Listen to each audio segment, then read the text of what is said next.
Ringan amatiran ala gue hari Jumat. Ini kebetulan gue sebelum Jumatan ada mau ngobrol ringan soal masalah update Fabrizio Romano dari channelnya Rio Ferdinand kali ini. Ini tentu saja terkait dengan pengumuman Erik ten Hag sebagai manajer Manchester United yang baru. Ada beberapa poin yang dibahas di sana dan menurut gue cukup menarik untuk gue angkat di channel gue untuk diobrolin secara ringan amatiran ala gue. Langsung aja nomor 1 ya. Ini tentang masalah pengaruh Erik ten Hag dalam kegiatan transfer.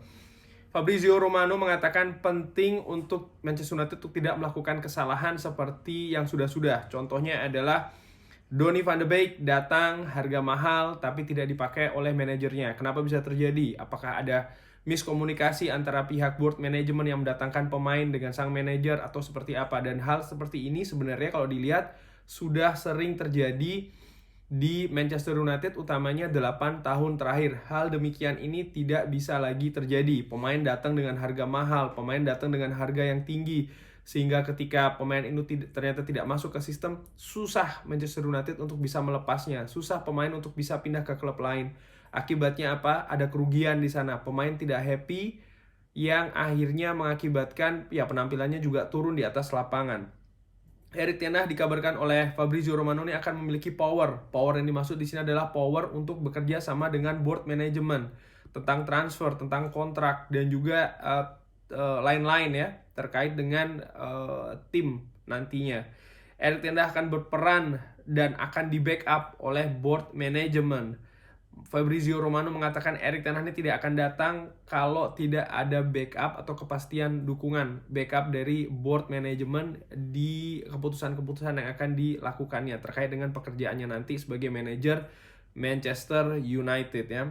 Dan menurut gue ini betul-betul sangat penting kolaborasi antara board management dan juga manajer itu sendiri, dimana kalau gue lihat praktis di zamannya Ed Woodward ini tidak terjalin sinergi, itu tidak ada, sehingga manajer dan board management yang seharusnya beriringan ya, ini seperti kayak bekerja sendiri-sendiri. Lalu perubahan di scouting team karena ada 2 orang senior di scouting timnya Manchester United yang selesai di Manchester United ya. Global head, satu lagi kalau tidak salah chief of atau bosnya dari scout, gue lupa. Ini sudah ada rencananya, artinya mereka berdua ini selesai di Manchester United sebelum Erik ten Hag datang. Dan nantinya orang-orang baru yang bekerja di posisi tersebut, di 2 posisi tersebut ini akan bekerja dengan sangat dekat dengan Erik ten Hag ya.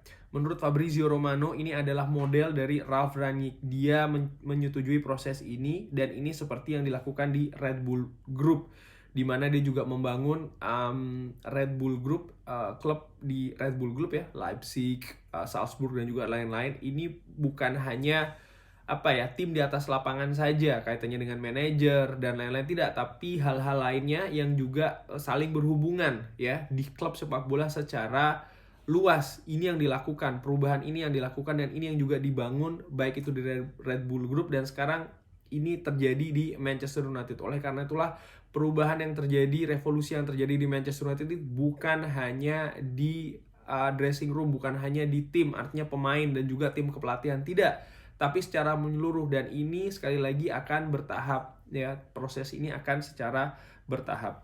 Lalu disinggung juga tentang posisi Darren Fletcher. Dikabarkan ini kan perannya dibatasi di pinggir lapangan, artinya dia bisa memberikan masukan atau idenya kepada Ralf Rangnick tapi dilarang untuk memberikannya langsung kepada pemain. Kabarnya demikian, ini gosip ya, masih rumor.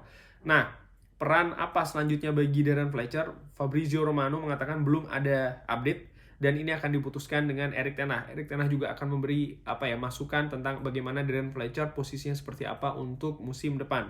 Darren Fletcher didatangkan bersama dengan John Murtough di zamannya Ole Gunnar Solskjaer atas inisiasi dan juga request dari seorang Ole Gunnar Solskjaer. Jadi ini kita ngomong fair aja ya. Ole Gunnar Solskjaer sebenarnya sudah merintis perubahan yang terjadi di klub Manchester United. Cuman ya belum terjadi secara drastis. Dia sudah selesai dulu. John Murtough menunjuk Ralf Rangnick.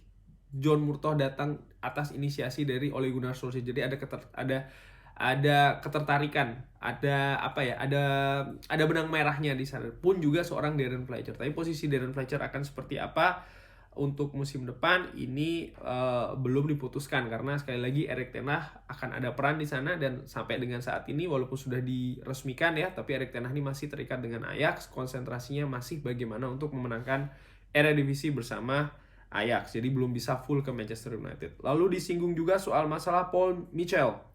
Fabrizio Romano mengatakan kalau Paul Mitchell ini punya hubungan yang baik dengan Ralf Rangnick, tapi saat ini belum ada update lanjutan. Tapi banyak klub yang dikabarkan berminat dengan Paul Mitchell, melihat bagaimana pekerjaan yang dilakukan di Monaco, di mana itu sangat baik ya. Chelsea dikabarkan oleh Fabrizio Romano termasuk salah satu tim yang mempertimbangkan untuk mengambil Paul Mitchell sebagai salah satu direktur di klub.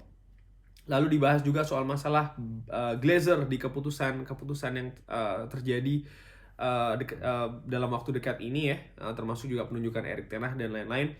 Fabrizio Romano mengatakan Glazer ini terlibat langsung di keputusan yang dilakukan oleh board management, karena perubahan ini efeknya sangat besar bagi klub.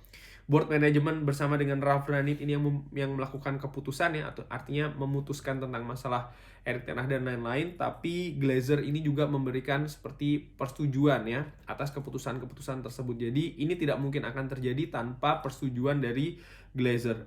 Dari semua proses interview dan lain-lain, Glazers itu terlibat di dalamnya.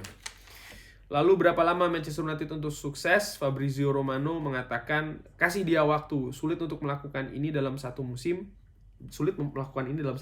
Ya itu. Dia butuh waktu.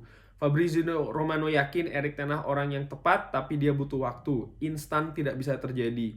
Contoh Liverpool, Manchester City bisa mendapatkan pemain yang tepat ya, walaupun mendatangkan hanya 2 atau bahkan 1, 3 pemain di bursa transfer yang baru. Tapi bisa tepat sesuai dengan yang dibutuhkan oleh tim di atas lapangan. Dan proses ini terlihat simpel, padahal tidak. Ini membutuhkan kerja sama dari klub ya, banyak pihak yang harus bisa bekerja sama secara beriringan, secara bagus. Sinerginya harus tercipta secara bagus juga. Dan ini membutuhkan waktu untuk merubah Manchester United ke arah seperti itu. Ingat, tidak hanya permainan taktik cantik di atas lapangan, enggak. Ternyata kinerjanya itu sangat kompleks. Dan itu harus berjalan beriringan, bersinergi dengan bagus.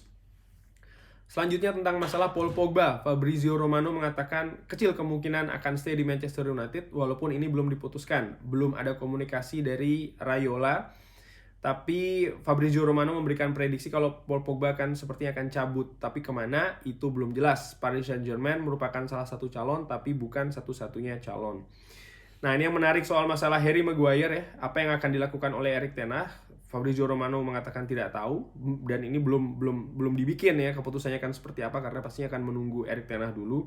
Cuman ini yang menarik dari Fabrizio Romano ya. Dia yakin kalau Erik ten Hag ini smart.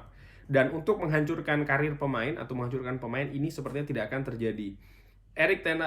Fabrizio Romano ini mengingatkan kalau kejadian di Italia 10 tahun terakhir di mana Milan dan Inter kesulitan bersaing ya di kompetisi dan banyak menghancurkan pemain selama 10 tahun. Tapi bisa jadi pemain jelek ini bukan karena faktor dia jelek, tapi karena faktor lain seperti motivasi, psikis dan lain-lain ya. Dan Fabrizio Romano yakin Erik ten Hag akan menemukan solusi untuk Harry Maguire secara khusus. Bahkan Fabrizio Romano memprediksi kalau Maguire akan stay, luar biasa ya, musim depan, dan bahkan bisa fight untuk posisinya musim depan bersama dengan Erik ten Hag. Ini menurut gue cukup menarik. Poin terakhir soal masalah Marcus Rashford, Fabrizio Romano mengatakan Erik ten Hag pastinya akan berbicara dengan Marcus Rashford. Manchester United tidak mungkin akan kehilangan 10-12 pemain nanti di musim panas. Ini sudah termasuk yang kontraknya habis ya, tidak mungkin terjadi. Sekali lagi 10-12 pemain di satu musim panas. Kalaupun ada revolusi, ini akan berlangsung secara bertahap. Tidak mungkin secara drastis akan keluar masuk secara besar ya 10-12 pemain. Sepertinya tidak terjadi hal tersebut. Ini Fabrizio Romano mengatakan dan gue sepakat dengan hal itu. Oke. Soal masalah Marcus Rashford, jadi sepertinya Erik ten Hag akan berbicara dulu dengan Marcus Rashford, karena Erik ten Hag sangat menyukai pemain-pemain bertalenta seperti Marcus Rashford. Dan kalau dia happy, Marcus Rashford ini bisa jadi senjata andalan bagi Manchester United. Kurang lebih demikian yang dikatakan oleh Fabrizio Romano. Kurang lebih demikian update-update dari channelnya Rio Ferdinand ya, dengan Fabrizio Romano terkait dengan pengumuman Erik ten Hag, kabar-kabar yang terjadi di seputaran keputusan atau pengumuman tersebut. Gua mau siap-siap Jumatan dulu. Terima kasih sudah menyaksikan. Jangan lupa like, sholat, dan juga subscribe. Lancar-lancar terus ibadah puasanya ya. Assalamualaikum warahmatullahi wabarakatuh.